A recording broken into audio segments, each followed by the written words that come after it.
القطة عند المصريين القدماء كان اسمها ايه او كانت تنطق ايه؟ كانت تنطق مياو. مش انا قلت لكم يا جماعة المصري القديم كان بياخد صوت الحيوان يسمي بيه، يعني مياو، قطة مياو او ماو. بس طبعا ماو ده مش هو ده النطق الصح، هو مياو. عشان في ناس بيقولوا على القط ماو المصري ماو، لا هي اسمها مياو، نفس الصوت بتاع القطة ذات نفسها. دي مياو، لا دي مش مياو، دي باستت.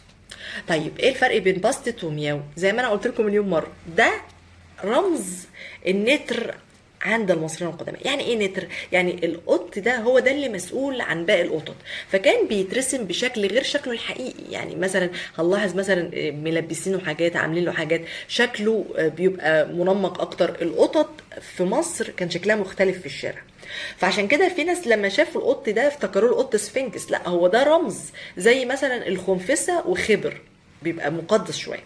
ده بقى المسؤول عن بقيه القطط. يعني لما يجوا مثلا يشتكوا القطه يشتكوا لده، ما يشتكوش للقطط، لان هو ده المسؤول عنه. باستت. فباستت غير مياو، غير القطه. المصريين القدماء ما عبدوش ده وما عبدوش ده، هم قدسوا ده واحترموه كقوه كونيه نتر او نثر او نتر. هم المصري القديم كان بيكتب كده، كان بيرسمها على شكل فلاج او علم يعني. كان بيقدس ده ويحترمه، فبالتالي لازم يحترم القطة أو رمز القطة اللي عنده، لأنها كائن حي مش أكتر، فكان اسمها مياو. دايما أسمع على إن المصريين القدماء خسروا حرب بسبب القطة، وبسبب إن هم لما شافوا القطط قدامهم وقفوا الحرب. والقصة دي بيقولوا إن الفرس هم اللي عملوها لما جم يحاربوا المصريين القدماء، درسوا السيكولوجية بتاعتهم وعرفوا إن هم بيعبدوا القطط. طبعا الأسطورة دي ملهاش مصدر، يعني مصدر اثري ملاش مصدر، بس مؤرخين قالوها. مؤرخين يعني كلام مش موثوق لغايه لما نلاقي. لكن هل الواقعه دي ليها اثر؟ لا ملهاش اثر، هي من وحي خيال المخرج، ملهاش واقع. طيب ولنفرض انها حقيقه، ولنفرض انها صح. طيب هل لو انت ماشي على الطريق الصحيح، طريق الشارع، ماشي بعربيتك ولقيت قطه قصادك، هل انت كراجل او كانسان او كانسانه شطاره منك تدوس القطه؟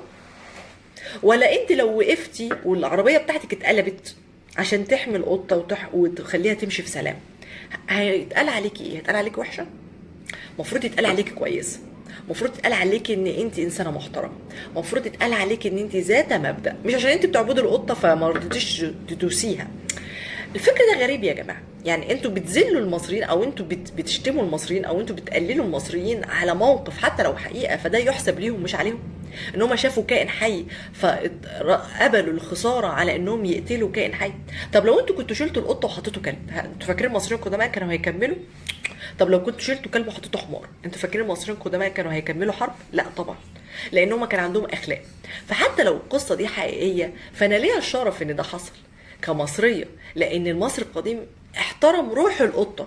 وان الاخوه الفرس ما عندهمش انسانيه ولا اي نوع من انواع الاخلاق في الحرب. لا، حارب بسيفك، ما تحاربش بالعاطفه.